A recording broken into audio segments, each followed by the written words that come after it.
Mm-hmm.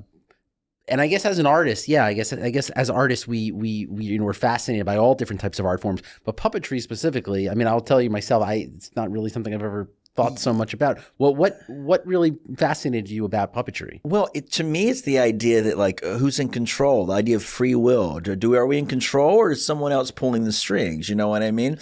If we don't have free will and it's all pre-written, and this idea that someone is controlling us, it kind of lets us off the hook with a lot of things. You know what I mean? Like our behavior is like, look, if it's pre-written, we didn't. So this idea that someone's controlling us, you know what I mean? It's always been fascinating to me. The idea of the soul. Do we have souls, or are we just limp bodies? You know what I mean?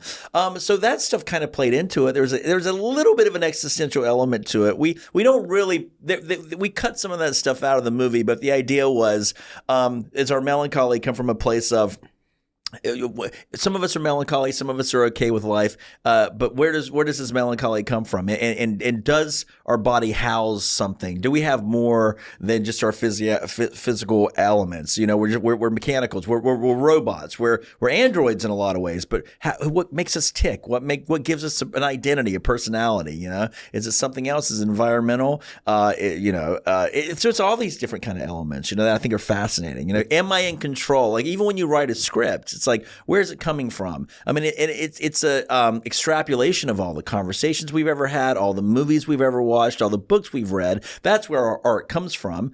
But it's like, but when I'm writing, like, I don't know. Sometimes I feel like I'm not quite in control, that I'm pulling it from another place, or I'm like channeling it from somewhere. You know what I mean? It's interesting, this whole element of AI. You know what I mean? Like everybody's, threatened by AI. I'm certainly threatened by it. You know what I mean? But at the same time, I'm not threatened because when you make small movies with a small audience, AI doesn't threaten that. Like it's not going to change I'm going to keep making movies regardless. It's not going to affect my audience.